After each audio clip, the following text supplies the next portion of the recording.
One night, one drink, one kiss caught on the phone that wasn't theirs. The rain hammered against the floor-to-ceiling windows of the Meridian Hotel's penthouse bar, each drop catching the amber glow of Manhattan's skyline like tiny fragments of gold. Sarah Chen pressed her forehead against the cool glass, watching the city blur through the water streaks, her heart still racing from the confrontation that had driven her here. The elevator ride to the 42nd floor had felt like an eternity, her hands trembling as she'd fumbled for the cash in her purse, enough for maybe 2 drinks at a place like this, but she needed somewhere her ex-fiancé Marcus would never think to look for her. The bar was dimly lit, all dark leather and polished mahogany, with the kind of understated luxury that whispered rather than shouted its price point. Sarah's black dress, the one she'd bought for their engagement party last month, felt suddenly inadequate among the designer suits and diamond jewelry glittering under the soft lighting. She'd discovered Marcus's betrayal 3 hours ago, walking into their shared apartment in Brooklyn Heights to find him tangled in their bed with her supposed best friend, Jessica. The image was seared into her memory. Jessica's perfectly manicured nails raking across Marcus's back, their bodies moving together in the afternoon light streaming through the windows Sarah had hung curtains on just last week. Another whiskey? Neat?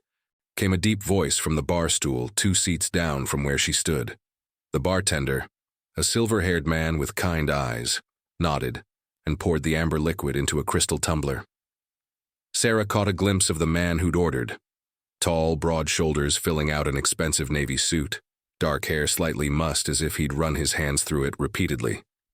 His profile was sharp, all clean lines and angles, but there was something defeated in the way his shoulders curved forward, something that made her think he might be running from something too. If you're enjoying this story, hit that like button and subscribe for more amazing tales. Let us know in the comments where you're watching from. We love connecting with viewers around the world. Sarah ordered a glass of wine, something red and bold that she hoped would match her newfound determination to rebuild her life without Marcus's lies. The bartender, his name tag read Henry, poured a generous glass of Cabernet Sauvignon, the deep burgundy liquid catching the light like liquid velvet. She'd been a kindergarten teacher for 6 years, saving every penny for the wedding Marcus had insisted on planning, the one where she was supposed to walk down the aisle next month wearing her grandmother's pearl necklace and promising to love him forever. Now those savings sat untouched in her account, and the dress hung in her closet like a ghost of dreams that would never come true. "Rough day?" the man at the bar asked, his voice carrying a slight rasp that suggested he'd already had several drinks.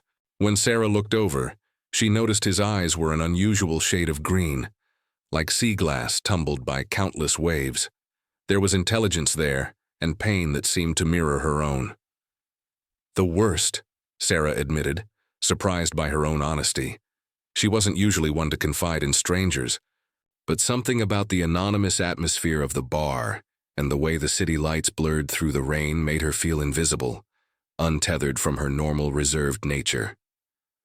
"Found my fiancé cheating on me with my best friend. Apparently, they've been together for months while I've been planning our wedding and talking about how excited I was to marry him." The man winced, his fingers tightening around his glass. "That's brutal, I'm sorry." He paused, studying her face with an intensity that should have made her uncomfortable, but somehow didn't. "I'm Daniel, by the way. Daniel Wright. Sarah Chen." She raised her glass slightly. "Here's to the worst day of our lives, I guess." Daniel lifted his whiskey, and the crystal clinked softly against her wine glass. "Actually, I think this might be competing for that title. Found out today that my business partner, my best friend since college, has been embezzling from our company for 2 years, nearly destroyed everything we built together."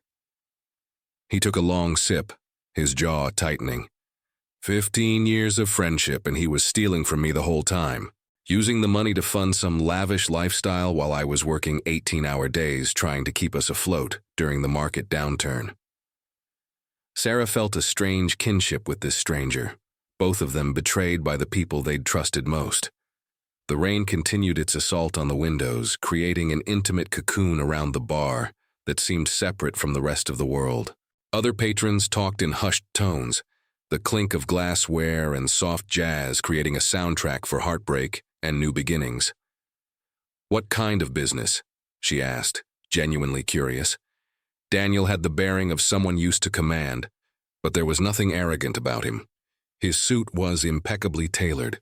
She noticed now, probably cost more than her monthly rent, but he wore it like a uniform rather than a status symbol.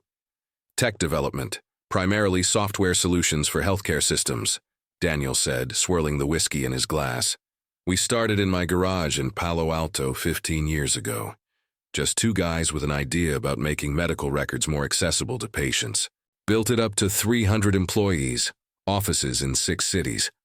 His voice carried a mixture of pride and bitterness. "I was so focused on the big picture, the innovation, that I never paid attention to what Kevin was doing with the finances. Trusted him completely." Sarah could hear the self-recrimination in his voice, the way he blamed himself for not seeing what was hidden. She understood that feeling intimately. How many signs had she missed with Marcus? How many late nights at the office and phone calls he'd taken in the other room while she'd naively believed his explanations? "It's not your fault," she said quietly, the words as much for herself as for him. "When you trust someone completely, you don't look for deception. That's what makes you a good person. Not a fool." Daniel's green eyes met hers and something passed between them. A recognition, perhaps, of kindred spirits adrift in the wreckage of shattered faith. "Tell me about teaching," he said, clearly wanting to shift away from the painful topic. "What's that like? I imagine it's hopeful, working with kids." Sarah's face softened as she thought about her 23 kindergartners, their gap-toothed smiles and endless questions about everything from why the sky was blue to whether dinosaurs would like pizza. "It's the best job in the world," she said, her voice warming. "Every day they come in ready to learn something new, see the world with these fresh eyes. Last week, one of my students, Mia, discovered that caterpillars turn into butterflies, and she spent the entire day drawing pictures of the transformation. She was so amazed by the magic of it all."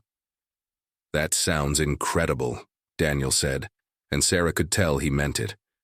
"I can't remember the last time I felt that sense of wonder about anything. Everything's become so calculated, strategic. I've been so focused on market share and quarterly reports that I forgot why we started the company in the first place."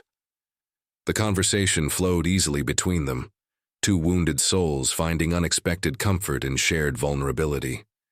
Daniel talked about growing up in a small town in Oregon, the son of a high school principal and a librarian, how he'd worked construction summers to pay for MIT and lived on ramen noodles for 4 years.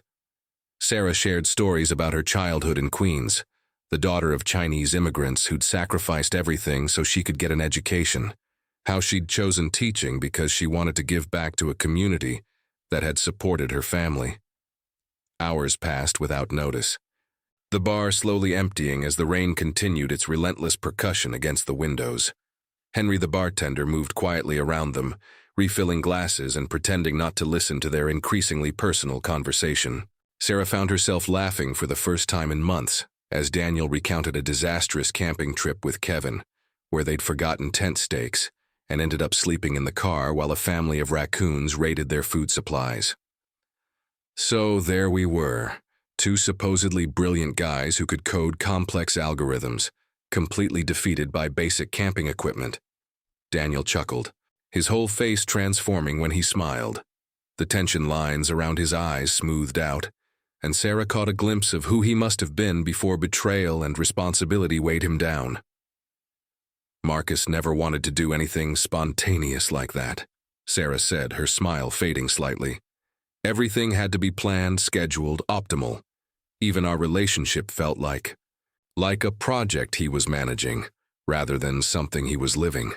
She paused, swirling the wine in her glass. I think I convinced myself that his control meant he was serious about us, but maybe it just meant he was keeping me compartmentalized, separate from whatever else he had going on. Jessica, the friend, was she part of the wedding planning? Daniel asked gently. Sarah's laugh was bitter.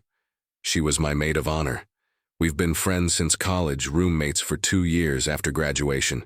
She helped me pick out the dress, held my hair when I got food poisoning from that sushi place in Soho, was the first person I called when Marcus proposed.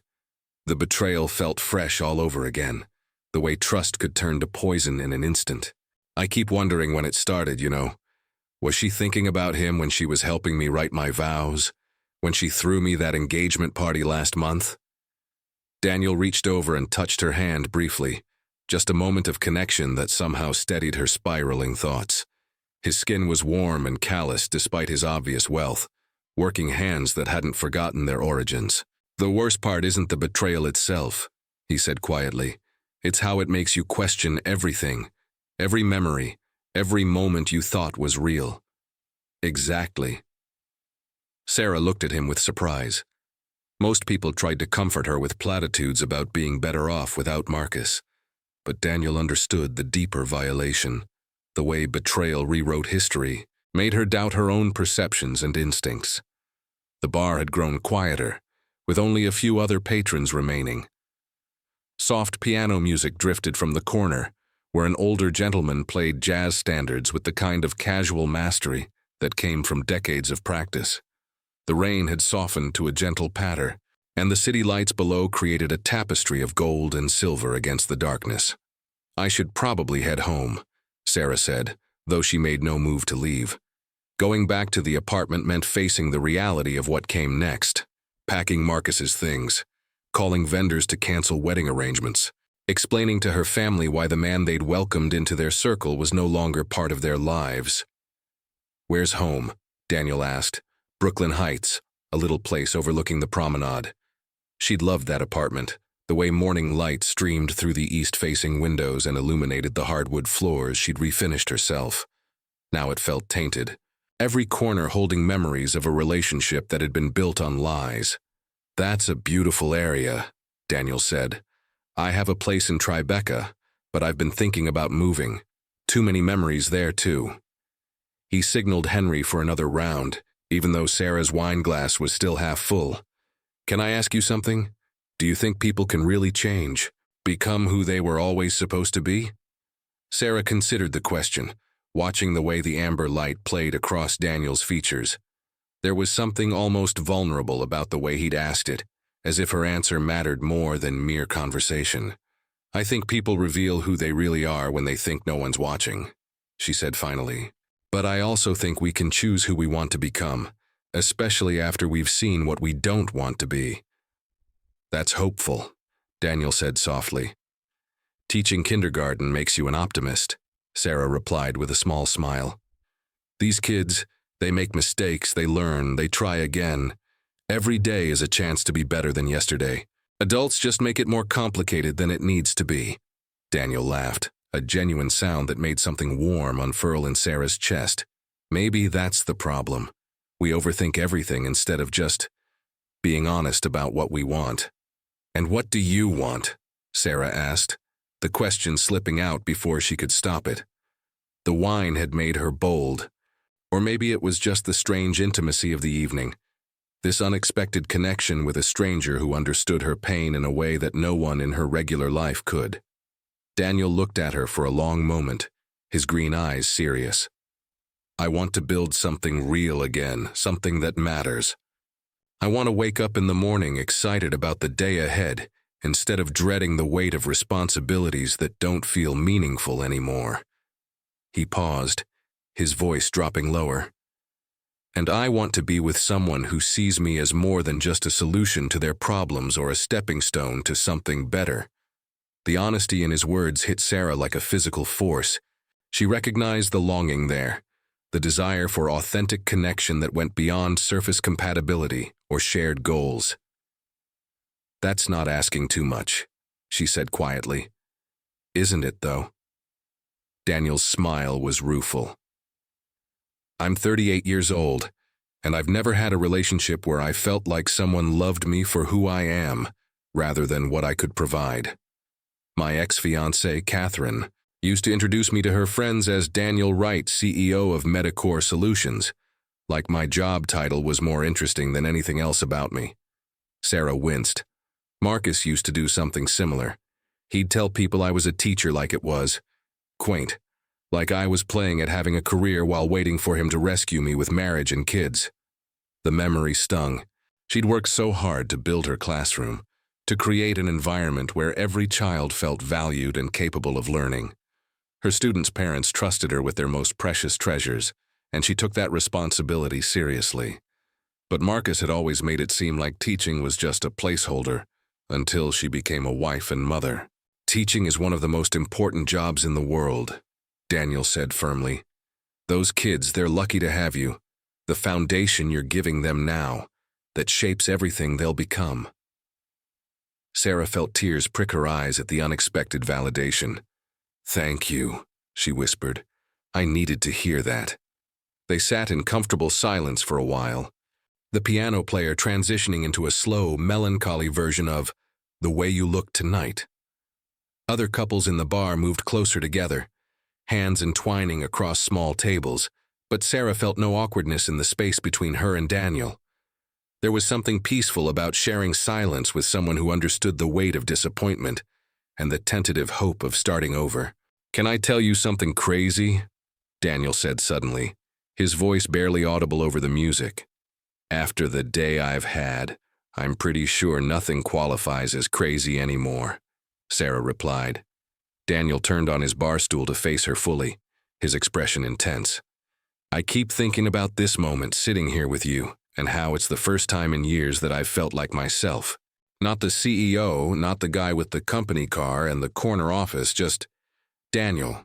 Someone who likes bad movies and used to build furniture in his garage and still gets excited about new technology that could help people. Sarah's breath caught in her throat. She understood exactly what he meant. The feeling of shedding the roles and expectations that had accumulated over the years, like layers of paint, obscuring the original surface beneath. I know, she said simply. It's like I'd forgotten who I was before I became Marcus's fiancé. I used to paint watercolors, did you know that? I haven't picked up a brush in 2 years because Marcus said the smell of the paints bothered him. That's criminal, Daniel said with mock seriousness. Art is one of the things that makes us human. What did you like to paint? Cityscapes mostly. The way light falls on buildings at different times of day, how the same street can look completely different in morning versus evening. Sarah could picture her easel set up by the window in her old studio apartment, the way the late afternoon sun would stream across her palette and mix the colors in unexpected ways. I have canvases stacked in the back of my closet, paintings I never finished because there was always something else Marcus needed help with. You should finish them, Daniel said. Actually, you should paint this. He gestured toward the window where the rain had slowed to a gentle drizzle, the city lights below creating impressionistic smears of color through the water-streaked glass. This moment, the way the lights look like watercolors already. Sarah looked out at the view, seeing it through an artist's eyes for the first time in months, the warm yellows of the taxi headlights bleeding into the cool blues of the building lights, the way the rain made everything soft and dreamlike. It would be beautiful, she admitted. All those layers of light and water, the way the city looks like it's dissolving and reforming at the same time. Promise me you'll paint again, Daniel said suddenly, his voice intense. Don't let anyone convince you to give up pieces of yourself that matter. I did that. Let Kevin and Catherine and the board of directors reshape me into someone I barely recognized. It's not worth it. The earnestness in his voice made Sarah's chest tight with emotion. When was the last time someone had encouraged her dreams, rather than treating them as obstacles to overcome? I promise, she said and meant it. What about you? What did you give up? Daniel was quiet for a long moment, staring into his whiskey. Music, he said finally. I played guitar, wrote songs, nothing professional, just for the joy of it. Used to play in coffee shops sometimes, open mic nights. Kevin used to joke that it wasn't CEO material. You know that clients wouldn't take me seriously if they knew I spent my weekends playing folk songs in dive bars. That's ridiculous, Sarah said hotly. Some of the most innovative leaders in tech are musicians. Look at Jack White, or that guy from Spotify who started as a musician himself. Creativity and business aren't mutually exclusive. You're right, Daniel said with a rueful smile. I know you're right, but somewhere along the way, I started believing that success meant sacrificing the things that brought me joy, that being responsible meant being serious all the time. Maybe it's not too late to find a balance, Sarah suggested, to be both things at once. Daniel looked at her with something like wonder in his eyes. You know what's strange? I've had this conversation with therapists, with executive coaches, with my sister who's been telling me for years that I work too much. But somehow, hearing it from you, someone who doesn't know all my history and baggage, it feels possible, like maybe I could actually do it. Sarah felt a flutter of something dangerous in her chest. Attraction, yes, but more than that. A sense of recognition, of meeting someone who understood not just her current pain, but her deeper hopes for what life could become. It should have been too soon, too fast, too complicated. She'd been engaged to another man just hours ago. But sitting here in this dimly lit bar, rain painting abstract art on the windows, she felt more herself than she had in months. Daniel, she said carefully, I need to tell you something. He tensed slightly, as if preparing for another revelation of betrayal. What is it? I'm probably not thinking clearly tonight. The shock, the whine, the relief of finding someone who actually listens. She paused, trying to find the right words. I don't want you to think I'm usually the kind of person who opens up to strangers in bars. But talking to you tonight, it's been life-changing, Daniel supplied quietly. Sarah nodded, not trusting her voice. Because it had been. In the span of a few hours, this man had reminded her of who she used to be, who she still could be. He'd listened to her without trying to fix her, validated her pain without minimizing it, encouraged her dreams without claiming to know what was best for her life. For me too, Daniel said. I know we just met, and I know the timing is terrible for both of us. But Sarah, I can't remember the last time I felt this. Awake, like I was actually living instead of just going through the motions.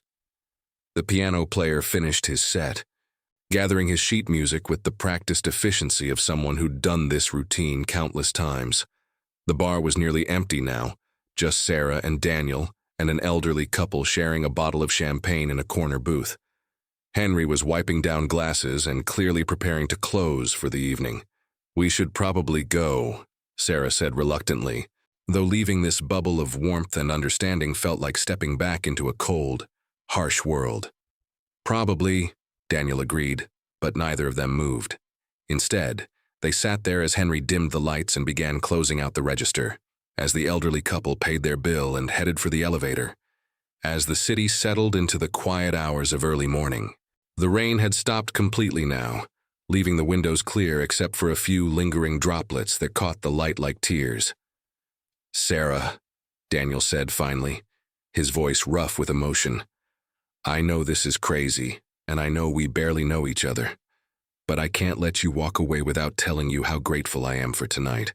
You reminded me of something I'd forgotten. That connection is possible, that there are people in the world who see clearly, who care deeply, who still believe in authenticity and kindness. Sarah felt tears building behind her eyes.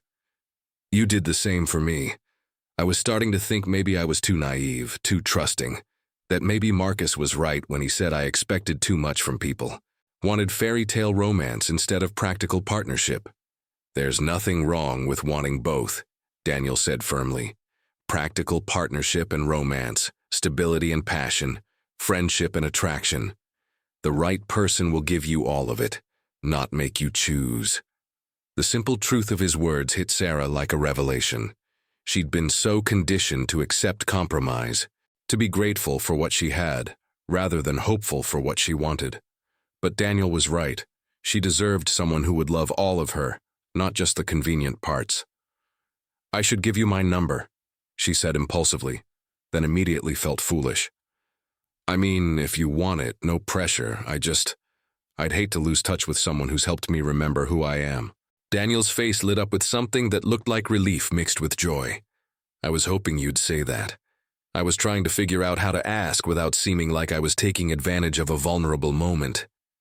They exchanged phones, fingers brushing as they passed the devices between them. Sarah typed her number carefully, adding her name with a small heart emoji that she immediately second-guessed and then decided to leave. Daniel did the same, and when he handed her phone back, she saw he'd entered his name as Daniel, the guitar-playing CEO, with a musical note emoji. "Very professional," she teased, and Daniel laughed. "I'm working on finding the balance, remember?" Henry cleared his throat politely from behind the bar.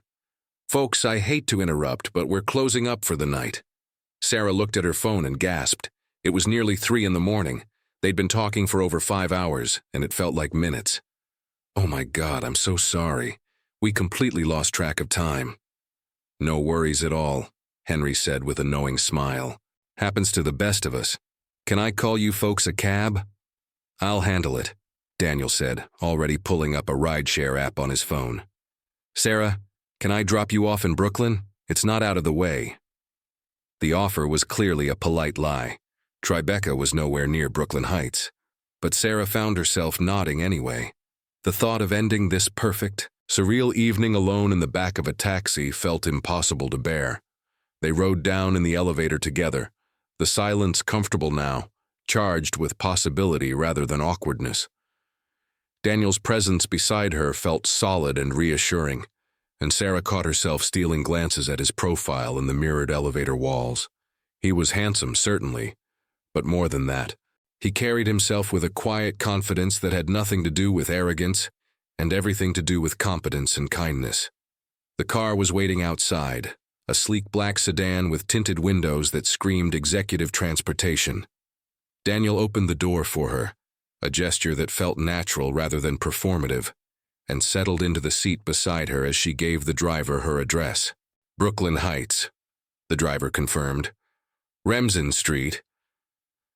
"That's it," Sarah said, then realized Daniel would now know exactly where she lived. The thought should have concerned her, stranger danger and all that, but instead she felt a warm flutter of anticipation at the idea that he could find her if he wanted to. The ride through Manhattan at this hour was like moving through a different city entirely. The streets were mostly empty except for the occasional taxi or late-night delivery truck, the buildings rising around them like monoliths against the clearing sky. Streetlights created pools of amber illumination every few blocks, and Sarah found herself memorizing the way the light fell across Daniel's hands as he rested them on his knees. "Can I ask you something?" she said as they crossed the Brooklyn Bridge, the city lights spreading out below them like scattered diamonds. "Anything. What happens tomorrow?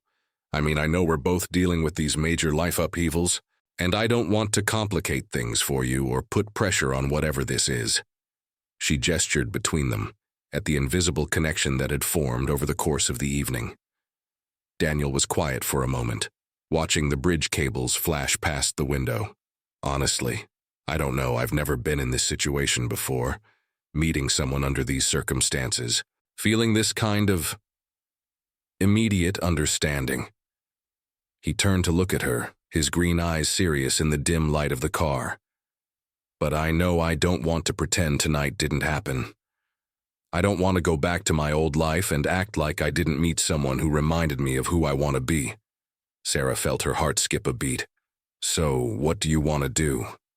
"I want to take you to dinner tomorrow night," Daniel said simply. "Somewhere quiet where we can talk more, where I can learn about your students and your paintings and what makes you laugh.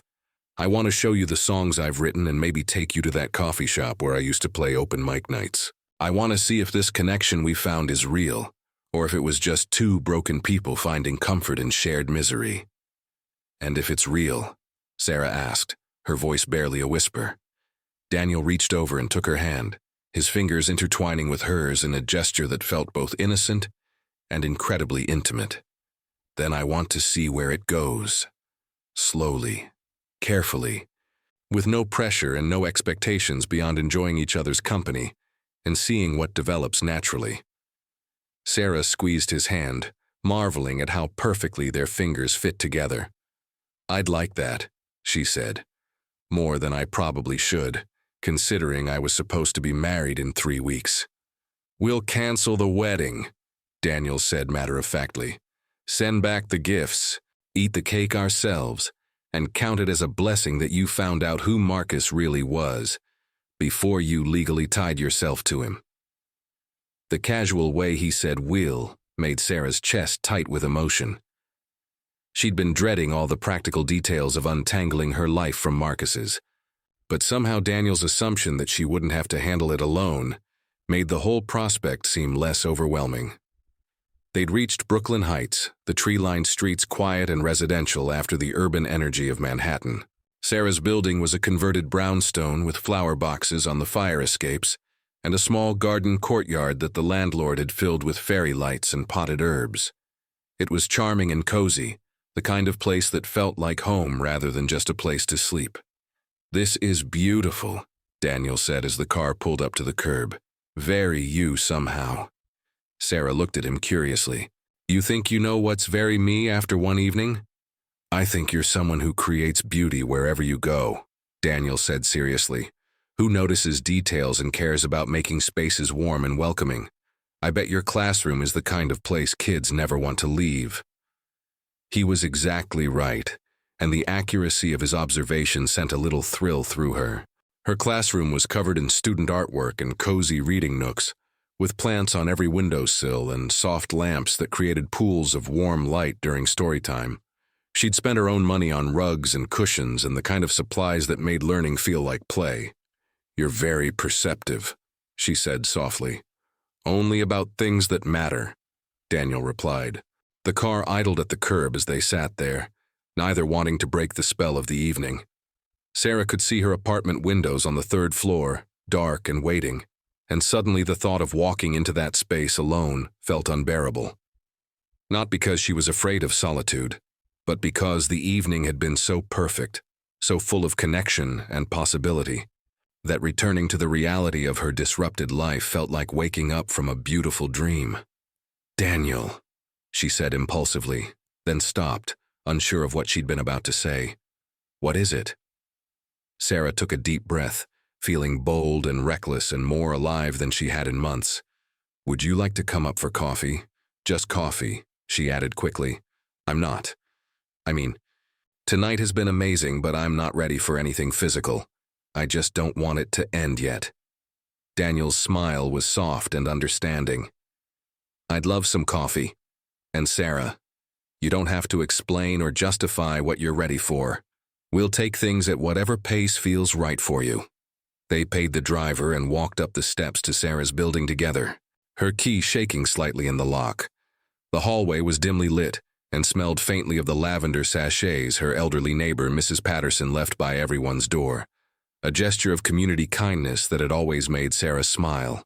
Tonight, it felt like a blessing, this evidence of people caring for each other in small, daily ways. Sarah's apartment was on the third floor, accessible by a narrow staircase that creaked in a familiar pattern she'd memorized over the 2 years she'd lived there. As they climbed, she became acutely aware of Daniel behind her, his presence solid and reassuring in the quiet building. At her door, she fumbled with the second lock, nervous energy making her clumsy. "Here," Daniel said gently, steadying her hand with his. "Take your time." The simple kindness of the gesture, the way he noticed her nervousness without making her feel foolish about it, nearly undid her. How different this was from Marcus, who would have been checking his watch and making impatient comments about her inability to manage basic tasks after a few drinks. Her apartment was small but carefully decorated, with built-in bookshelves lining one wall, and her grandmother's vintage furniture arranged to maximize the feeling of space. The windows facing east looked out over the promenade toward Manhattan, and even at this hour, the city skyline provided a dramatic backdrop. Sarah had hung sheer curtains that let in light while maintaining privacy, and the effect was soft and romantic, like living inside a watercolor painting. "Wow," Daniel said, stepping into the living room and taking in the view. "This is incredible. You can see the whole city from here." "It's what sold me on the place," Sarah admitted, moving toward the kitchen. "The rent's a little more than I should spend on a teacher's salary, but some mornings when the light hits the buildings just right, it feels like I'm living in a piece of art." The kitchen was tiny but efficient, with subway tile backsplash Sarah had installed herself, and open shelving displaying her collection of mismatched vintage mugs. She started the coffee maker, grateful for the familiar routine of measuring grounds and adding water. Her hands were steadier now, the domestic task grounding her after the surreal evening. "French press or drip?" she asked, then laughed at herself. "Listen to me, offering options like I'm running a cafe. I just have regular coffee and whatever's in the fridge for cream." "Regular coffee sounds perfect," Daniel said, settling onto one of the stools at her small breakfast bar. "Can I ask about these?"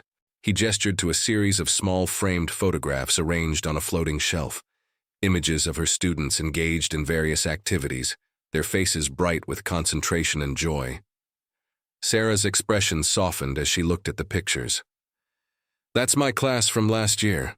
We were doing a unit on community helpers and each kid got to interview someone in their neighborhood about their job. Mia there," she pointed to a girl with pigtails and a gap-toothed grin, "interviewed the lady who runs the flower shop on Court Street and decided she wanted to be a flower scientist when she grew up." "A flower scientist," Daniel repeated with delight. "That's perfect. What about him?" He pointed to a boy who appeared to be explaining something with great seriousness to a woman in a police uniform. "That's Jamie. He interviewed Officer Rodriguez from the local precinct and spent the entire presentation explaining how important it is to help people who are scared or lost. He was so earnest about it, talking about how being kind is the most important part of any job." Sarah poured the coffee into 2 mugs, adding cream to hers, and leaving Daniel's black as he'd requested. "These kids, they see the world so clearly. Adults complicate everything with politics and cynicism, but kids just want to help and be happy and make other people happy too." Daniel accepted his mug with a thank you, wrapping his hands around the ceramic as if drawing warmth from it. "Is that what drew you to teaching? That clarity of purpose?" Sarah settled onto the stool beside him, close enough that she could smell his cologne, something clean and woodsy that reminded her of hiking trails and quiet forests. "Partly, but also, I grew up in a pretty chaotic household. My parents worked constantly, multiple jobs, trying to make ends meet and give me opportunities they'd never had. School was my safe place, where there were routines and expectations, and adults who cared whether I learned and succeeded." She paused, remembering her 3rd-grade teacher, Mrs. Williams, who'd noticed when Sarah came to school hungry and quietly made sure she had snacks in her desk, who'd encouraged her love of reading by lending her books to take home. "I had teachers who saw potential in me that I couldn't see in myself. I want to be that person for my students, the adult who believes in them unconditionally and helps them discover what they're capable of." "That's beautiful," Daniel said quietly, "and incredibly important. I can see why your students adore you." "What about you?" Sarah asked. "What made you want to work in healthcare technology? That seems like it would be motivated by wanting to help people too." Daniel's expression grew thoughtful as he considered the question. "My mom," he said finally. "She had diabetes, and when I was a kid, managing her condition was this incredibly complex dance of medications and blood sugar monitoring and doctor's appointments. But the different doctors she saw didn't always communicate well with each other, and she'd have to carry around this thick folder of paper records, trying to remember what each specialist had said and when she'd had different tests done." He took a sip of coffee, his eyes distant with memory. "One time, she ended up in the emergency room because a new doctor prescribed something that interacted with a medication she was already taking. The information was in her records, but the systems didn't talk to each other, and in the chaos of the ER, no one thought to ask about her full medication list. She was okay, but it was scary and so unnecessary. So you wanted to fix that," Sarah said, understanding the driving passion behind his work. "Kevin and we saw how technology could make those connections seamless. Imagine if every healthcare provider could instantly access a patient's complete medical history, if medication interactions were automatically flagged, if patients could easily share their information with new doctors or specialists." Daniel's voice carried the enthusiasm of someone talking about work that truly mattered to him.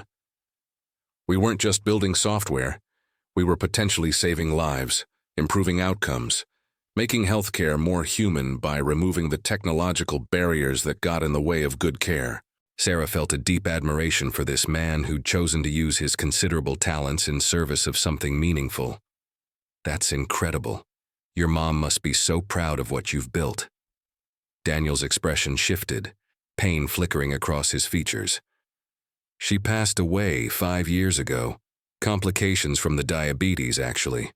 But by then, our software was being used in hospitals across the state, helping other families avoid some of the confusion and communication breakdowns we'd experienced. "Oh, Daniel, I'm so sorry," Sarah said, instinctively reaching out to cover his hand with hers. She would be proud, though. You took something painful from your own experience and used it to help other people. That's a remarkable legacy. Daniel turned his hand palm up, intertwining their fingers. The gesture felt natural now, this easy physical connection that seemed to accompany their emotional intimacy. "Thank you.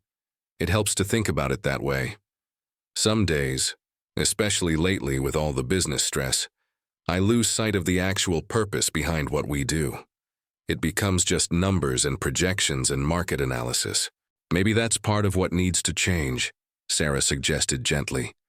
"Finding ways to reconnect with the original mission, to remember the people you're helping even when you're dealing with the administrative side." "You're right," Daniel said. "I used to visit hospitals that used our system, talk to the nurses and doctors about how it was working for them, hear stories about patients whose care had been improved. I haven't done that in over a year. I got so caught up in growing the business that I forgot to stay connected to the impact." They sat in comfortable silence for a while, the coffee warming their hands and the city lights creating a gentle glow through the windows. Sarah's apartment felt different with Daniel in it, more alive somehow, as if his presence had activated spaces that had been dormant. She realized she'd been holding her breath for months, living in a state of constant tension as she tried to fit herself into the shape Marcus had wanted her to take. Tonight, for the first time in ages, she felt like she could breathe deeply. "Can I tell you something?"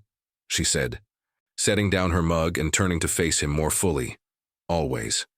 This is the first time I've brought anyone to my apartment besides Marcus," she said. "Even Jessica has only been here a handful of times. I've always been kind of protective of this space, like it was the one place that was completely mine." Daniel looked around the apartment with new appreciation, seeming to understand the significance of being allowed into her private sanctuary. "Thank you for trusting me with it. I can see why you'd want to protect it. It's like a reflection of your soul, beautiful and thoughtful and full of things that matter." Sarah felt tears prick her eyes at the simple, heartfelt compliment. Marcus always said it was too cluttered, too personal. He wanted us to move somewhere more adult after we got married, with matching furniture and neutral colors and no unnecessary decorations. "This place is perfect exactly as it is," Daniel said firmly. "It tells stories, like that pottery vase with the chip in it. I bet there's a story there. And the stack of children's books on the coffee table next to what looks like graduate-level education theory texts. The way you've arranged everything shows who you are, someone who values beauty and learning and memory and warmth." Sarah looked at the chipped vase he'd mentioned, a piece she'd made in a pottery class 3 years ago, glazed in blues and greens that reminded her of sea glass. Marcus had suggested throwing it away when she'd chipped it moving into this apartment, but she'd kept it because she loved its imperfect beauty, the way the flaw had become part of its character. "You really see me," she said wonderingly. "Not the version of me that would be convenient or impressive, but the actual me." "The actual you is pretty remarkable," Daniel said softly. The moment hung between them, charged with possibility, and the kind of emotional intimacy that felt both thrilling and terrifying.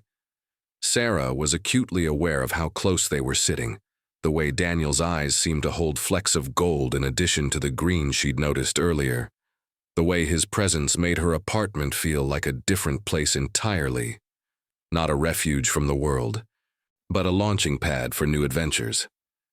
"Daniel," she said, her voice coming out husky with emotion, Yes?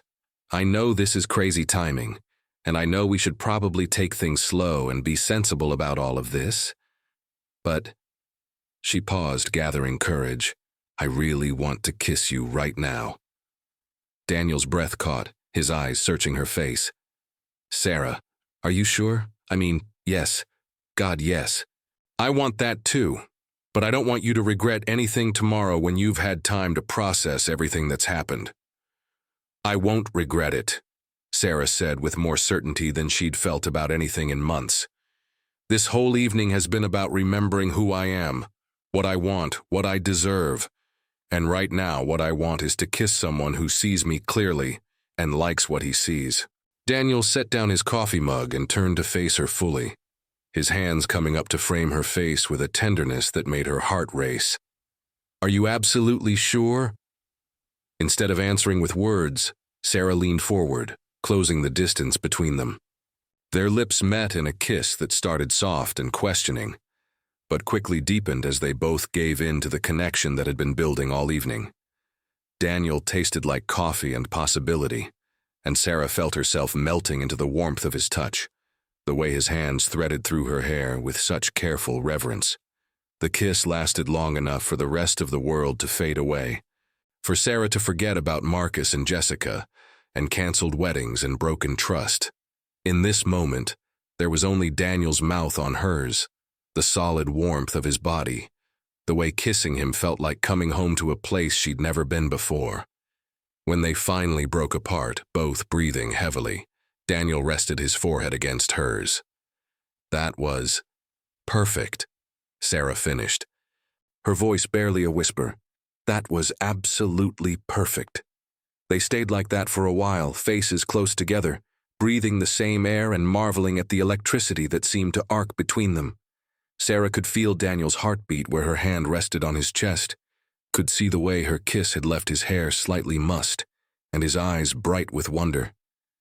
I should probably go, Daniel said eventually, though he made no move to pull away.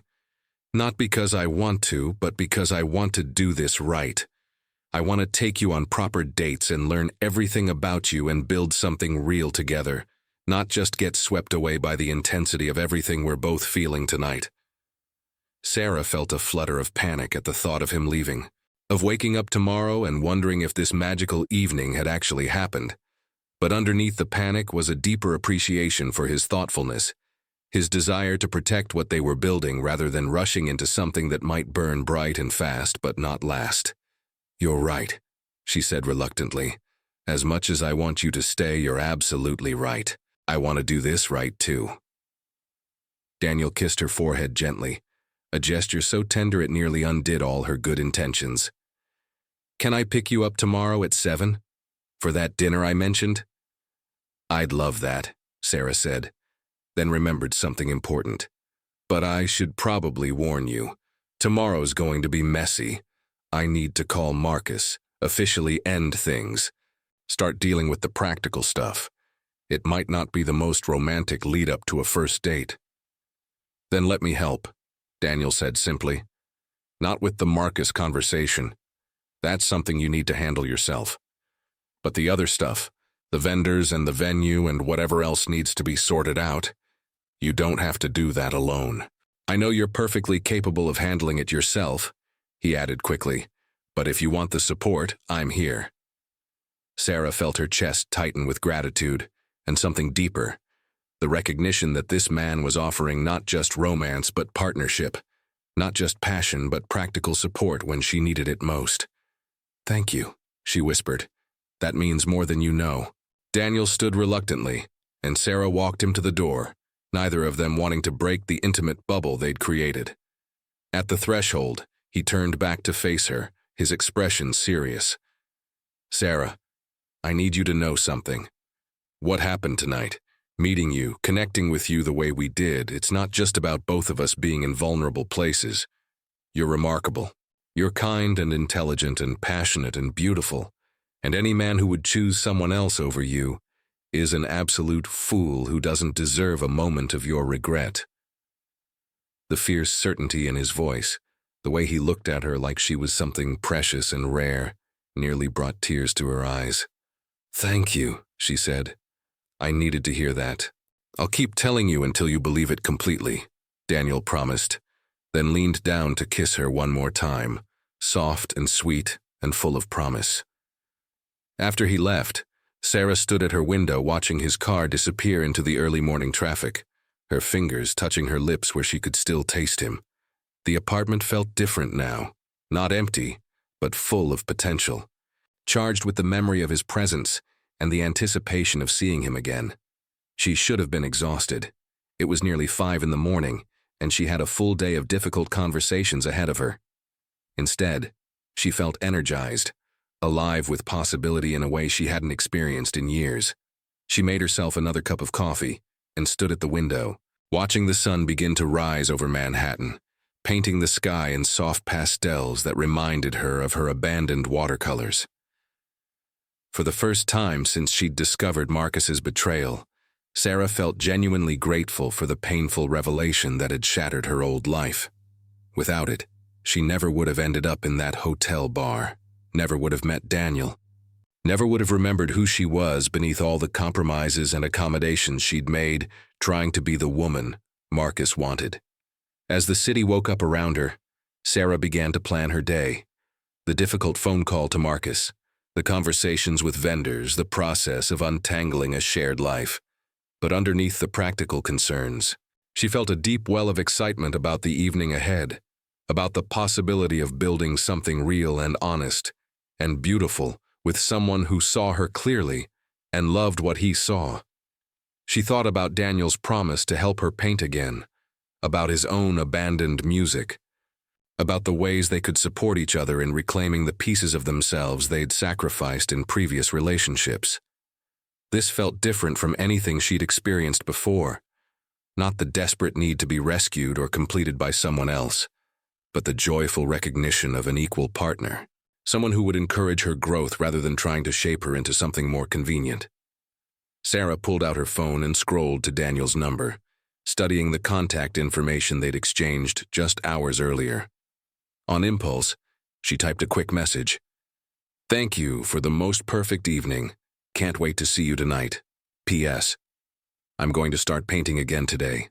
His response came back almost immediately, as if he'd been hoping to hear from her.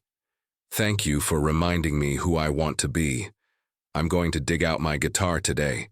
See you at 7. Sweet dreams. Beautiful." Sarah smiled, holding the phone close to her chest as she watched the sun climb higher in the sky. In a few hours, she would have to face the wreckage of her old life and begin the process of rebuilding. But she was no longer facing it alone, and more importantly, she was no longer trying to rebuild into the same shape she'd been before. This time, she was going to create something entirely new, a life built on authenticity rather than compromise, on mutual support rather than one-sided accommodation, on the kind of love that encouraged growth rather than demanding conformity. And it was going to start with a man who played guitar and built technology to help people, who saw her clearly and liked what he saw, who kissed her like she was something precious and rare. As Sarah finally headed to bed, she passed the stack of canvases in her closet, the abandoned watercolors that had been gathering dust while she tried to be someone else's idea of the perfect fiancé. Tomorrow, after the difficult conversations and practical arrangements, she would pull them out and finish what she'd started. She would paint the view from her window, the way the city lights had looked through the rain-streaked glass of that hotel bar, the moment when everything changed and her real life finally began.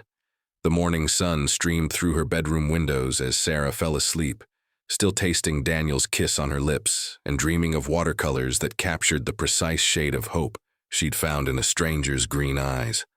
Outside, New York City hummed with the energy of 8 million people starting their days. But inside her small apartment in Brooklyn Heights, Sarah Chen slept peacefully for the first time in months, her heart full of possibilities she'd forgotten how to imagine.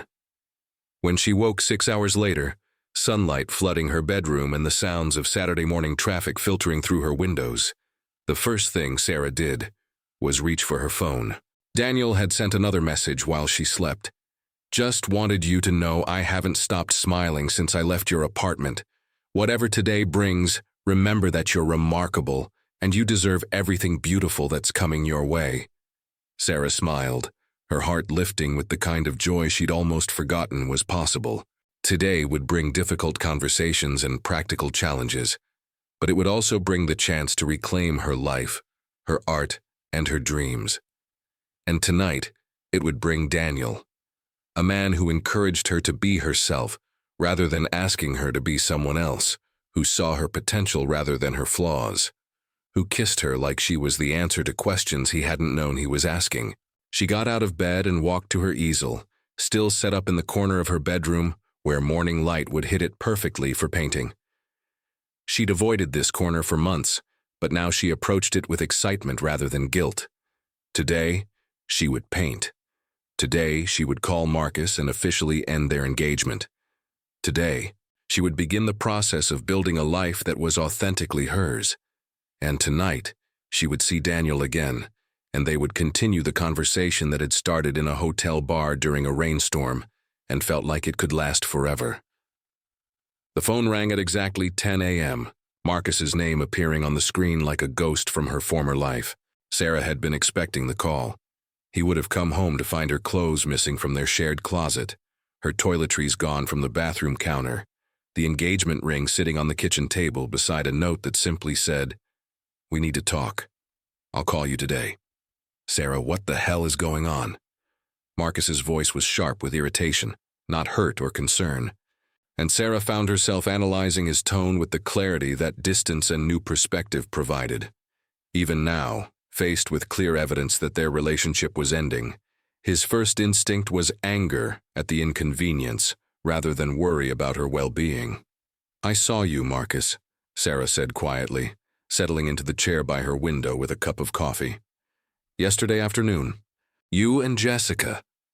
There was a long pause, and Sarah could almost hear him calculating, trying to figure out what she'd actually witnessed and what he could still deny or explain away.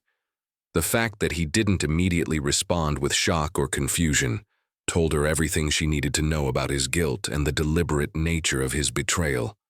"Sarah, listen. That wasn't... It's not what you think it was," Marcus said finally, his voice shifting into the smooth, persuasive tone he used when trying to manage difficult situations. "Jessica was upset about something with her job, and she was crying, and I was just comforting her. If it looked like something else, I can understand why you'd be confused, but..." "I watched you have sex with her in our bed, Marcus," Sarah interrupted, her voice steady despite the pain the words still caused. "For at least 20 minutes before I left. There's no confusion here, no misinterpretation. I know exactly what I saw." Another long silence, and when Marcus spoke again, the smooth facade had cracked, revealing the defensive anger underneath. "Fine, yes, something happened with Jessica. But Sarah, you have to understand it's not like we planned this. It just developed over time. We have this connection, this intellectual compatibility that..." "How long?" Sarah asked, cutting through his attempts at justification. "How long have you been sleeping with my best friend while planning our wedding?" "It's not like that," Marcus said, but his protest lacked conviction. "Look, Jessica and I, we understand each other in ways that... We're both ambitious. We're both focused on building successful careers. We have similar goals, similar priorities."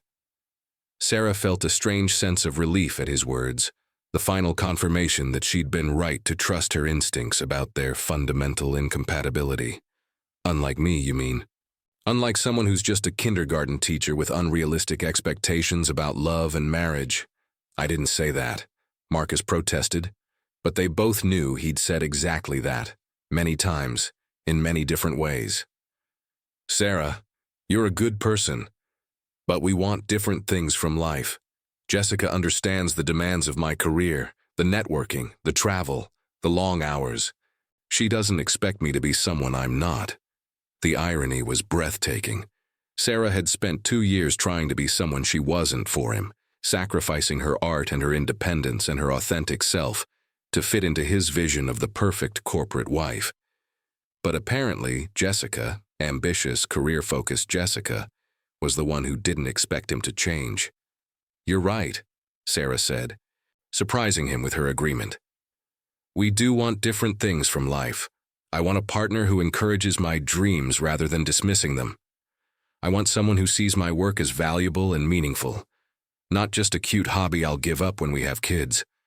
I want someone who's faithful and honest and capable of real intimacy, not just someone who checks the right boxes on paper. Sarah, that's not fair, Marcus said, his voice taking on the wounded tone he used when he felt criticized. I've always supported your teaching. I just think you could do more with your intelligence and education. And as for faithfulness, this thing with Jessica, it's not some casual affair. We're talking about a future together, building something real, built on lies and betrayal, Sarah interrupted. How exactly do you think a relationship that started with both of you cheating on people you claim to love is going to end up? What happens when Jessica gets bored, or you meet someone else who seems more compatible? Do you think she trusts you completely, knowing how easily you lied to me for months? Marcus was quiet, perhaps for the first time considering the unstable foundation of his new relationship. But when he spoke, it was with the same arrogant certainty that had characterized so many of their arguments. Jessica and I are different from you and me. We're equals. We understand each other's priorities. Then I hope you'll be very happy together, Sarah said, and was surprised to realize she meant it, not because she wished them well, but because their relationship was no longer her problem to solve, or her pain to carry. I'll have my remaining things picked up from the apartment this week. You can keep the security deposit. Sarah, wait, Marcus said, and for the first time there was genuine panic in his voice. You can't just... What about the wedding, the deposits, the vendors? Your dress, what am I supposed to tell people? Sarah almost laughed at the absurdity of it. After everything, after months of lies, after betraying her with her best friend, after dismissing her dreams and treating her like an accessory to his successful life, he was worried about the logistics and what people would think. Tell them the truth, Sarah said, that you fell in love with someone else and ended our engagement to be with her. As for the vendors, I'll call them today and cancel everything. Whatever deposits we lose, consider it the cost of you getting to be with your intellectual equal. This is ridiculous, Marcus said, his voice rising. Sarah, you're being dramatic. People have rough patches, they work through them. We had a good thing together, a stable thing. Don't throw that away because you're hurt and not thinking clearly. I am thinking clearly, Sarah replied, her voice calm and certain. For the first time in 2 years, I'm thinking completely clearly. We didn't have a good thing together, Marcus. We had a convenient thing, a safe thing, a thing that looked good on paper. But we didn't have love, not the real kind. Real love doesn't involve lying or cheating or trying to change each other into more convenient versions of ourselves. And I suppose you think you'll find this mythical, real love somewhere else? Marcus asked, his tone mocking. Sarah, you're 32 years old. You're a kindergarten teacher with a nice apartment and student loan debt. Do you think men are lining up to offer you some fairy tale romance? The cruelty of his words hit her like a physical blow, designed to make her doubt her worth and her prospects, to make her grateful for whatever scraps of affection he'd been willing to offer. 6 months ago, they might have worked. 6 months ago, she might have believed that Marcus was the best she could hope for, that his lukewarm commitment was better than being alone. But last night had changed everything. Last night, she'd met someone who looked at her like she was remarkable, who encouraged her dreams rather than diminishing them, who kissed her like she was precious rather than convenient. Daniel had reminded her of her own worth, and now Marcus's attempts at manipulation felt transparent and powerless. Actually, Sarah said, thinking of Daniel's green eyes and the way he'd held her hand in the back of that car, I think I will find real love. I think I deserve it, and I think I'm finally ready to stop settling for less. This is about someone else, isn't it? Marcus's voice turned sharp with suspicion. You met someone. That's what this is really about. You found some guy who's filling your head with romantic nonsense, and now you think you can do better than what we had. Sarah could hear the disbelief in his voice, the the genuine shock that she might have options beyond him. It was revealing in a way that made her almost pity him. Marcus had become so comfortable with her gratitude and accommodation that he'd never considered she might have her own worth, her own desirability, her own capacity to inspire love in someone else. "This is about me realizing what I deserve," Sarah said firmly. "Whether I ever meet anyone else or spend the rest of my life happily single, I'm not going to settle for someone who lies to me, cheats on me, and treats my dreams like inconvenient hobbies. I'm worth more than that." "Sarah, you're making a huge mistake," Marcus said, his voice taking on a desperate edge. "Jessica and I, this thing between us, it's complicated. It doesn't have to mean the end of us. We could work something out, some arrangement that—" "Stop," Sarah interrupted, feeling nauseated by whatever arrangement he was about to propose. "Just stop. Marcus, we're done. Completely, permanently done. I'm canceling the wedding, I'm moving on with my life, and I hope you find whatever it is you're looking for with Jessica. But I won't be part of any arrangement or compromise or attempt to have your cake and eat it too." She hung up before he could respond, her hands shaking slightly with adrenaline and relief. The conversation had been painful, but necessary, and she was proud of how clearly she'd articulated her position, how firmly she'd held her boundaries against his attempts at manipulation and negotiation. Her phone immediately started ringing again, Marcus's name flashing on the screen. But Sarah declined the call and turned off the phone entirely. She'd said everything that needed to be said, and any further conversation would just be him trying to wear down her resolve or make her feel guilty for disrupting his carefully arranged life. The next few hours were a blur of phone calls to vendors, explaining the situation with as much dignity as possible and dealing with the financial consequences of canceled contracts. Most of the vendors were understanding. Apparently, canceled weddings were more common than Sarah had realized, and several mentioned that they'd be happy to work with her in the future if she ever wanted to plan another celebration. The wedding dress was the hardest part. Sarah had fallen in love with it the moment she'd tried it on. A simple but elegant design in ivory silk with delicate lace sleeves that had made her feel like the most beautiful version of herself. She'd been planning to wear her grandmother's pearls with it, and her mother's vintage shoes, creating a perfect blend of old and new that honored her family while celebrating her future. Now the dress hung in her closet like a monument to dreams that would never be realized, at least not with Marcus.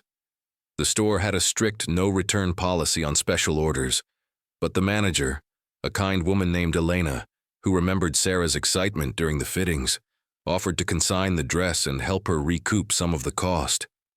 "Honey," Elena said gently when Sarah came in to make the arrangements, "I've been in this business for 20 years, and I can always tell the difference between pre-wedding jitters and a woman who's making the right choice for her life. You're glowing today in a way you never did during the fittings. Whatever happened, you're going to be just fine." By late afternoon, Sarah had canceled the venue, the catering, the flowers, and the photographer. She'd called her parents to explain the situation, enduring her mother's shocked questions and her father's quiet concern. Her parents had liked Marcus, appreciated his stability and success, but they were ultimately more concerned with Sarah's happiness than with social embarrassment or financial loss. "Are you okay, sweetheart?" her mother asked, her voice soft with worry. "Do you want to come stay with us for a while? Your room is exactly as you left it." Sarah smiled at the offer, touched by her parents' immediate support. "I'm okay, Mom. Actually, I'm better than okay. I know this is sudden and probably shocking, but I feel like I'm finally waking up from a dream that wasn't really mine." "If you're sure," her mother said, though Sarah could hear the uncertainty in her voice. "You know we love you no matter what, and if this man wasn't right for you, then you're absolutely right to end it now rather than later." The last call was the hardest. Jessica. Sarah stared at her phone for a long time before dialing, trying to decide what she wanted to say to the woman who had been her closest friend for over a decade. In the end, she kept it simple. "I know about you and Marcus," Sarah said when Jessica answered, her voice carefully neutral. "I saw you together yesterday. I'm canceling the wedding and ending our engagement." Jessica was quiet for a long moment, and when she spoke, her voice was small and defensive. "Sarah, I'm so sorry. I never meant for this to happen. It developed over time. And we tried to fight it, but—" "How long?" Sarah asked, the same question she'd asked Marcus. "About 4 months, Jessica admitted, and Sarah felt the betrayal fresh all over again. 4 months of lies, of Jessica helping plan a wedding while secretly sleeping with the groom, of fake friendship and elaborate deception. 4 months, Sarah repeated. "So when you helped me pick out shoes for the wedding, when you threw me that engagement party, when you listened to me worry about whether Marcus and I were really right for each other, you were sleeping with him the entire time." "It wasn't like that," Jessica said, tears in her voice. "Sarah, I love him. I know that doesn't make it right. I know we went about this all wrong. But I really do love him. And he loves me too. We're going to get married, start a life together." "Then I hope you'll be very happy," Sarah said, echoing what she'd told Marcus. "But Jessica, our friendship is over. I can't have someone in my life who could lie to me that easily for that long about something that important. I hope you understand." "Sarah, please," Jessica said, her voice breaking. "You're one of my best friends. Can't we work through this somehow? I know I made a terrible mistake, but—" "You made a choice," Sarah corrected gently. "Every day for 4 months you made the choice to deceive me. That's not a mistake. That's a pattern of deliberate betrayal. I can't trust you anymore, and without trust we don't have a friendship." Sarah hung up and turned off her phone again, emotionally exhausted but strangely relieved. The hardest conversations were over, the practical arrangements handled, the old life officially dismantled. She felt like she was standing in the ruins of everything she'd thought she wanted. But instead of devastation, she felt a strange sense of freedom. She made herself a late lunch and sat by her window, looking out at the city and thinking about the evening ahead. In a few hours, Daniel would pick her up for their first official date, and Sarah found herself excited rather than nervous. She wanted to hear about his day, to learn more about his music and his work and his dreams for the future. She wanted to tell him about her conversations with Marcus and Jessica, not because she needed comfort or validation, but because she wanted to share her life with someone who would understand and support her choices. At 5 o'clock, Sarah finally turned her phone back on and found several missed calls from Marcus and Jessica, along with a handful of text messages that she deleted without reading. There was also a message from Daniel, sent just an hour earlier. "Hope your day went as well as possible. Looking forward to seeing you tonight and hearing how strong and amazing you were handling everything. Picking you up at 7. Wear something comfortable for walking." Sarah smiled, her heart lifting at his thoughtfulness and confidence in her strength. She texted back, "Day was hard but good. Everything is handled and I'm officially free. Can't wait to see you too." His response came immediately, "Proud of you. Tonight is going to be wonderful." Sarah spent the next 2 hours getting ready, choosing a flowing sundress in deep blue that made her feel feminine and confident, pairing it with comfortable sandals as Daniel had suggested. She did her makeup carefully but not heavily, wanting to look polished without hiding behind artifice. This felt like the beginning of something real, and she wanted Daniel to see her clearly, without pretense or performance. At exactly 7 o'clock, Sarah's doorbell rang, and she felt her heart skip with anticipation. She grabbed her purse and headed downstairs, finding Daniel waiting on the front steps with a bouquet of wildflowers that looked like they'd been picked from a cottage garden, rather than purchased from a formal florist. "These are beautiful," Sarah said, accepting the flowers with delight. "Where did you find wildflowers in Manhattan?" "There's a little farmer's market in Union Square," Daniel said, his eyes warm with affection as he looked at her. "I thought you might prefer something that looked like it grew naturally, rather than something perfect and formal." He was exactly right, and the fact that he'd paid attention to her preferences, that he'd chosen something that reflected who she was, rather than following conventional dating rules, made her feel seen and valued in a way that was becoming familiar when she was with him. Daniel looked wonderful himself, dressed in dark jeans and a button-down shirt in soft gray that brought out his eyes. His hair was slightly damp, as if he'd just showered, and Sarah caught a hint of his cologne when he leaned in to kiss her cheek in greeting. "You look stunning," he said simply, and the sincerity in his voice made her blush with pleasure. "So do you," Sarah replied, then laughed at herself. "I mean handsome? You look handsome, though I guess stunning works too." Daniel chuckled, offering her his arm as they walked toward the street where a car was waiting. "I'll take stunning. It's not a compliment I get very often." The car was smaller and less ostentatious than the one from the night before, Sarah noticed. A simple sedan rather than the executive vehicle. Another small gesture that showed Daniel was thinking about her comfort level rather than impressing her with displays of wealth. "So where are we going?" Sarah asked as they settled into the back seat. "I thought we'd start with dinner in Little Italy." Daniel said, "And then, if you're up for it, there's a small coffee shop in the village where they have open mic nights on Saturdays. I called ahead to make sure they'd have a guitar I could borrow." Sarah's heart fluttered with excitement. "You're going to play tonight?" Daniel looked suddenly uncertain, vulnerability flickering across his features. "If you want me to. I mean, I'm probably rusty and it might be terrible. But you said yesterday that you wanted to hear my music, and I thought maybe it was time to stop hiding that part of myself." The courage it must have taken for him to arrange this, to put himself in a position of artistic vulnerability, after hiding his music for years, made Sarah fall a little more in love with this thoughtful, authentic man. "I would absolutely love to hear you play," she said, reaching over to squeeze his hand. "What kind of songs do you write?" "Folk, mostly. Some singer-songwriter stuff, some more traditional ballads." Daniel's expression grew thoughtful. "I used to write about whatever was happening in my life, but over the past few years, I haven't had much to say. Work, responsibilities, the same routine day after day. Not exactly inspiring material." "And now?" Sarah asked softly. Daniel looked at her with an intensity that made her breath catch. "Now I have plenty to say. About second chances and unexpected connections and what it feels like to remember who you are after forgetting for so long." The restaurant Daniel had chosen was small and intimate, tucked away on a narrow street lined with other family-owned establishments that had been serving the neighborhood for generations.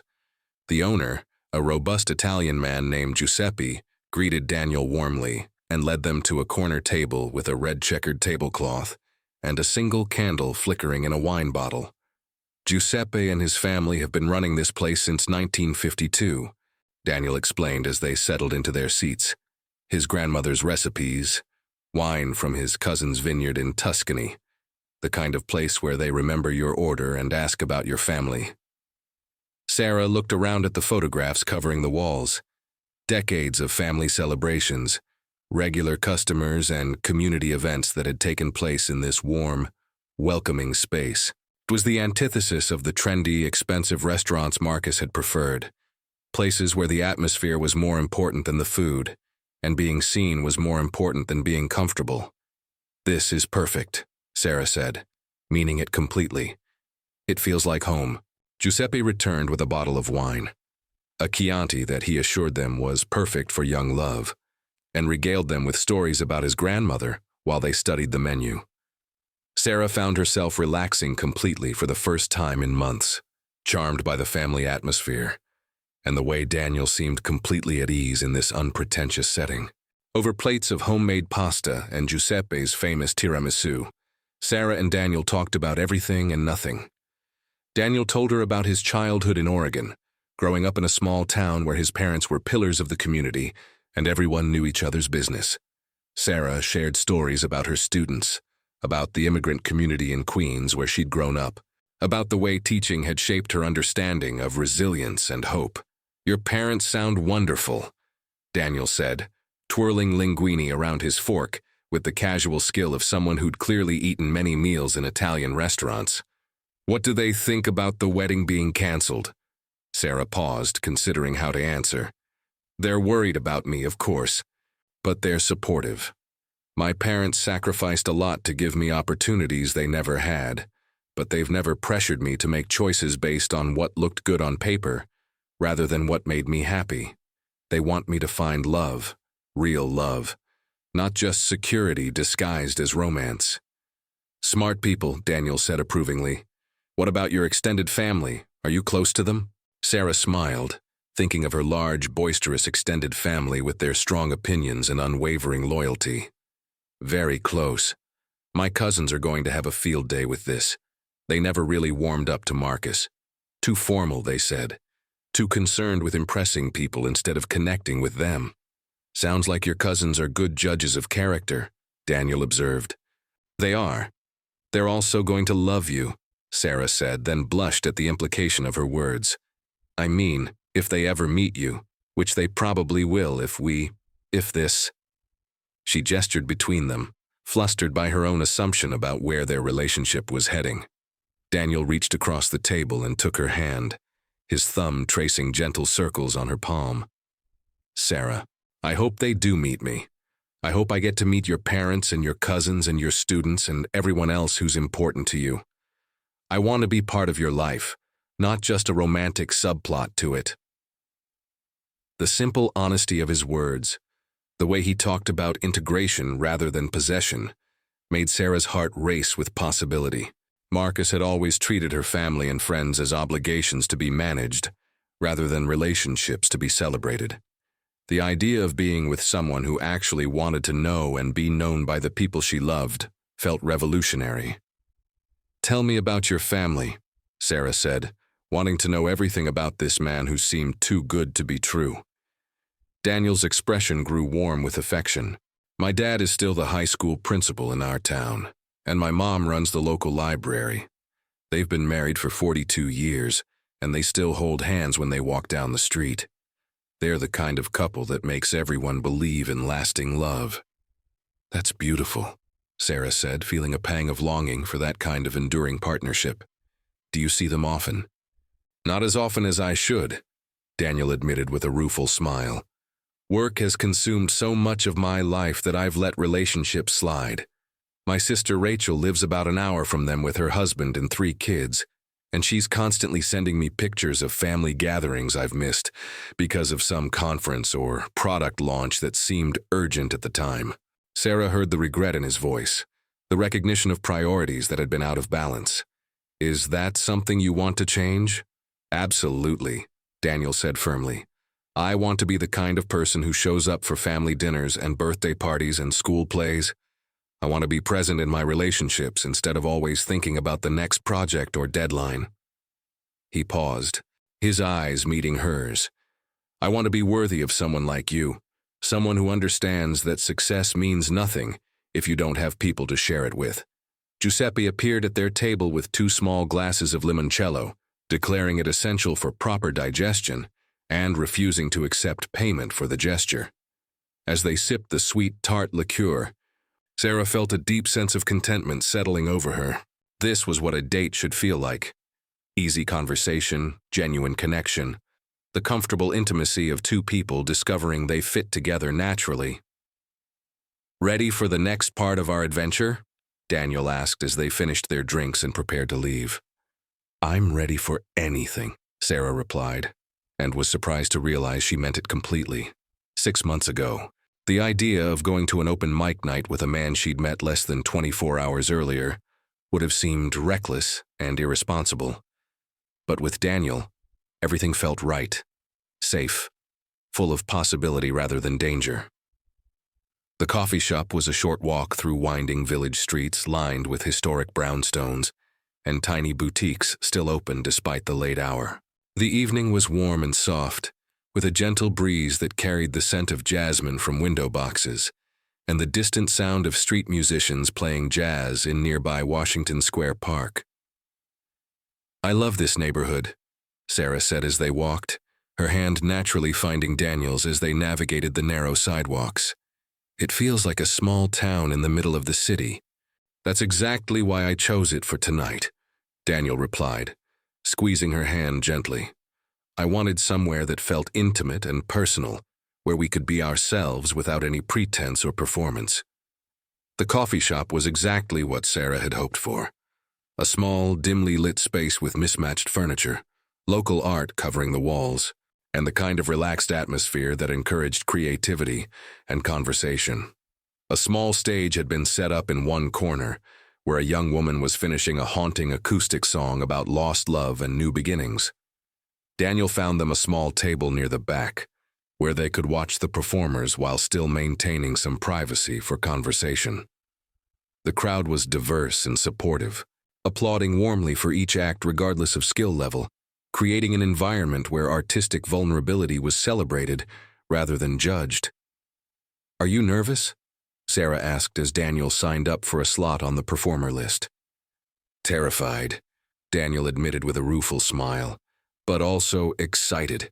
It's been so long since I've done something purely for the joy of it, without worrying about outcomes or impressions or strategic value.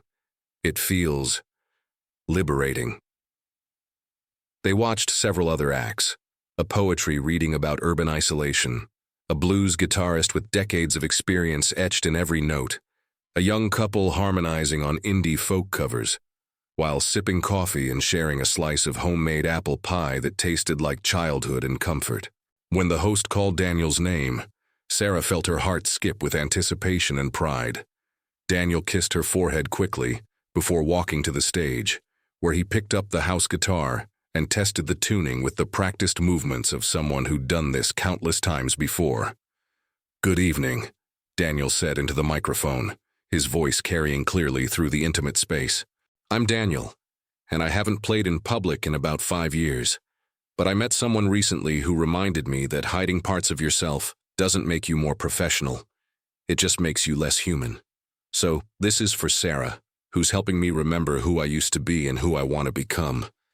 Sarah felt tears prick her eyes as Daniel began to play, his fingers finding the familiar patterns on the guitar strings with muscle memory that transcended the years of neglect. The song was beautiful, a gentle melodic piece about second chances and unexpected grace, with lyrics that spoke of finding home in another person's eyes and courage in their belief in you.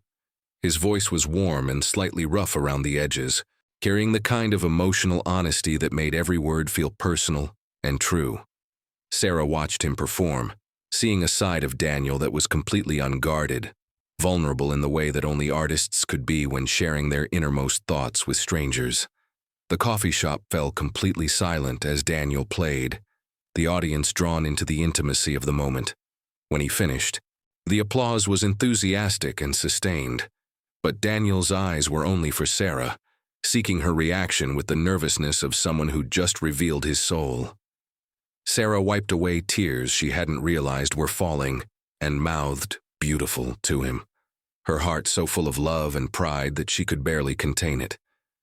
Daniel's smile in response was radiant, the joy of someone who'd remembered what it felt like to create and share and connect through music. He played 2 more songs, one he'd written years earlier about his hometown, and another he'd apparently composed that very afternoon about rain and hotel bars and the courage to start over. Both were received with the same warm appreciation, and several people approached him after his set to compliment his songwriting and ask if he had any recordings available. "That was incredible," Sarah said when Daniel returned to their table, glowing with the satisfaction of having conquered his fear and rediscovered his artistic voice. "You're so talented, Daniel. Those songs were absolutely beautiful." "It felt amazing," Daniel said, setting down the guitar and reaching for her hands. "I'd forgotten what it was like to create something and share it, to connect with people through music instead of through business presentations or quarterly reports. Thank you for encouraging me to do this." "Thank you for dedicating a song to me," Sarah replied, her voice soft with emotion. "No one's ever done anything like that before. It was incredibly romantic." Daniel leaned across the small table and kissed her gently, a sweet, tender kiss that tasted like coffee and possibility, and the kind of happiness Sarah had almost given up hoping for. Around them, the coffee shop continued its warm buzz of conversation and creativity, but Sarah felt like she and Daniel existed in their own perfect bubble of connection and discovery. They stayed until the coffee shop closed, listening to the remaining acts and talking quietly about music and art and the ways that creativity fed the soul in ways that material success never could.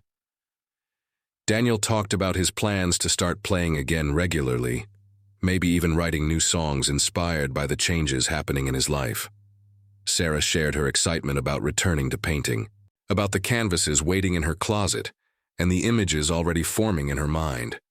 "I want to paint you playing tonight," Sarah said, as they walked back through the village streets toward where their car was waiting. "The way you looked on that stage, so completely yourself and unafraid. It was beautiful." "Only if I get to watch you paint," Daniel replied. "I want to see you create, want to understand how you see the world and translate it into color and light." They were holding hands again, walking slowly to extend their time together, neither wanting the evening to end. The streets were quieter now, most of the restaurants and shops closed, leaving just the soft glow of streetlights and the distant hum of the city settling into its nighttime rhythm. "Sarah," Daniel said as they reached the car, turning to face her fully, "I have something to ask you, and I want you to feel completely free to say no if it's too soon or too much." Sarah felt her breath catch with anticipation. "What is it?" "Tomorrow is Sunday, and I was thinking, would you like to spend the day together? Nothing elaborate, just time. Maybe we could go to that farmer's market where I bought your flowers, walk through Central Park, find somewhere to have brunch and talk for hours. I know we're moving fast, but I can't shake the feeling that we're supposed to be doing this together, figuring out what comes next side by side rather than separately." Sarah's heart soared with happiness and relief. She'd been dreading the thought of waking up alone the next morning, of having empty hours to fill while adjusting to her new reality as a single woman. The idea of spending the day with Daniel, of continuing their conversation and deepening their connection, felt like exactly what she needed. "I would love that," she said, going up on her toes to kiss him softly. "More than I can tell you." "Perfect," Daniel said against her lips, his arms coming around her waist to hold her close. "We'll take our time, no schedule, no agenda. Just us and whatever the day brings." The ride back to Brooklyn Heights passed in comfortable conversation about their plans for the following day, about favorite spots in the city, and shared interests they wanted to explore together. Sarah found herself marveling at how natural this felt, how easily they'd fallen into a rhythm of partnership and mutual consideration. At her building, Daniel walked her to the door like the gentleman he was, but when she invited him up for coffee again, he hesitated. "Are you sure?" he asked, his eyes searching her face. "Last night was incredible, but I don't want you to feel pressured or think that I expect anything physical just because we had an amazing evening." Sarah felt a rush of affection for this thoughtful man who put her comfort above his own desires, who checked in with her rather than making assumptions about what she wanted or was ready for. "I'm sure," she said simply. "Not because I feel pressured, but because I'm not ready for tonight to end yet. I want more time with you, Daniel. Just us talking and getting to know each other better." Daniel's smile was soft and grateful. "In that case, I'd love to come up." This time, climbing the stairs to her apartment felt different, not nervous or uncertain, but full of anticipation for the quiet intimacy of late-night conversation and the growing sense of partnership between them. Sarah felt like she was bringing home someone who belonged there, someone who would fit naturally into the space she'd created for herself. Her apartment welcomed them with the same warm embrace it had offered the night before, the city lights creating a gentle glow through her windows, and the space feeling alive with possibility. Sarah put on coffee and they settled onto her couch, Daniel's arm around her shoulders as they continued talking about everything and nothing, their voices soft in the nighttime quiet. "I keep thinking this is too good to be true," Sarah admitted, her head resting against Daniel's shoulder as they watched the lights of Manhattan twinkle in the distance. "Meeting someone like you, feeling this connected this quickly, having you understand me the way you do. It feels like something from a movie, not something that happens in real life." Daniel pressed a kiss to the top of her head, his voice gentle and reassuring. "I know what you mean. I keep waiting for the other shoe to drop, for some fundamental incompatibility to reveal itself, or for the magic to wear off when we get to know each other better. But Sarah, Everything I learn about you just makes me more certain that this is real, that we're real. They talked until nearly dawn again, exploring their hopes and dreams and fears, sharing stories about their childhoods and their families, and the experiences that had shaped who they'd become. Sarah told Daniel about her grandmother, who'd immigrated from China with nothing but courage and determination, who'd worked in sweatshops to send money home to family while learning English at night school. Daniel shared memories of his grandfather, who'd taught him to play guitar and shown him that a man could be both strong and tender, successful and creative. As the sun began to rise over the city, painting Sarah's apartment in soft pastels, they finally acknowledged that they should try to get some sleep before their day together. Daniel kissed Sarah goodnight at her bedroom door, a sweet, lingering kiss that promised more time together and deeper connection ahead. "Thank you for the most perfect second date," Sarah whispered against his lips. "Thank you for helping me remember who I am," Daniel replied, his forehead resting against hers. "Sweet dreams, beautiful. I'll see you in a few hours." Sarah fell asleep with Daniel's taste still on her lips, and the sound of his gentle breathing from the couch mixing with the morning sounds of the city waking up outside her windows. For the first time in years, she fell asleep completely happy, completely at peace, completely certain that she was exactly where she belonged. When she woke 5 hours later, sunlight streaming through her bedroom windows and the smell of coffee drifting from her kitchen, Sarah's first thought was that she hadn't been dreaming. Daniel was really here, really in her life, really making coffee in her kitchen while she slept peacefully for the first time since she could remember. She found him standing at her stove, scrambling eggs with the easy competence of someone comfortable in any kitchen, his hair mussed from sleep and his shirt slightly wrinkled.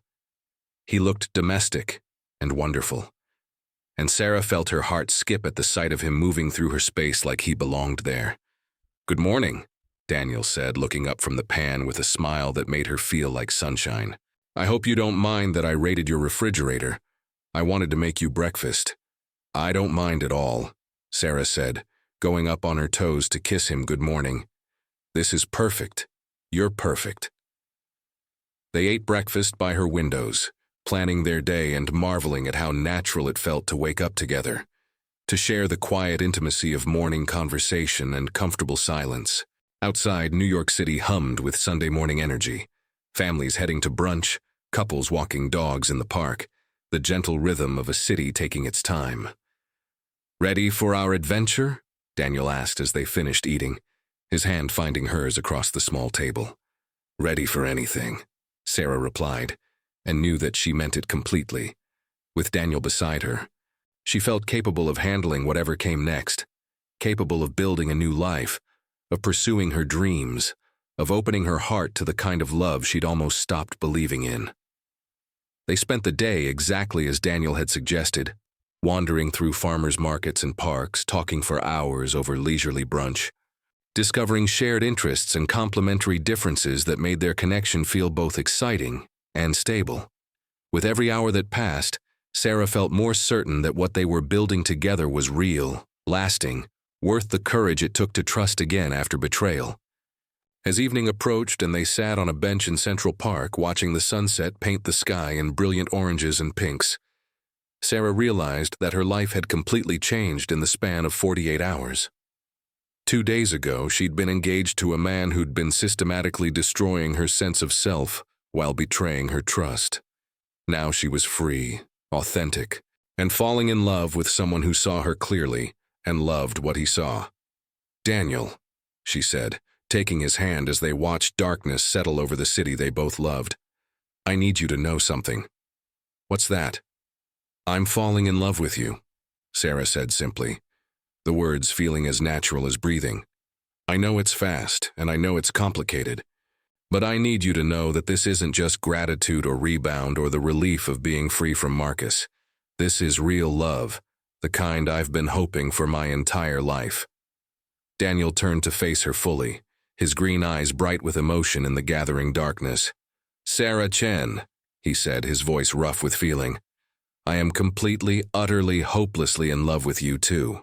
And I want to spend every day for the rest of my life proving to you that real love, the kind that encourages and supports and celebrates who you are, actually exists." He kissed her then, soft and sweet and full of promises for the future they would build together. Around them, the city sparkled with a million lights, but Sarah felt like the brightest light in the universe was the love growing between her and this unexpected, wonderful man who'd helped her remember who she was and shown her who she could become. As they walked back toward Brooklyn Heights hand in hand, talking about plans for the week ahead and dreams for the months to come, Sarah reflected on the strange and beautiful way that life could change in an instant. One night, one drink, one conversation with a stranger had led her to the love of her life. The kiss they'd shared in that hotel bar had been caught not by a phone, but by her heart, and she knew she would never let it go. So what did you think of Sarah's journey from heartbreak to hope, from betrayal to true love? Her story reminds us that sometimes the worst day of our lives can lead to the best beginning we never saw coming. Which moment in their whirlwind romance was your favorite? Their first conversation in the hotel bar, Daniel's surprise serenade at the coffee shop, or their honest confessions of love in Central Park? Don't forget to like, comment, and subscribe if you enjoyed Sarah and Daniel's love story. Share your thoughts about their instant connection, and let us know if you believe in love at first sight. More incredible stories of unexpected romance, second chances, and the courage to start over are coming your way. Until next time, remember that sometimes the most beautiful chapters of our lives begin when we have the courage to close the book on stories that were never really ours to begin with.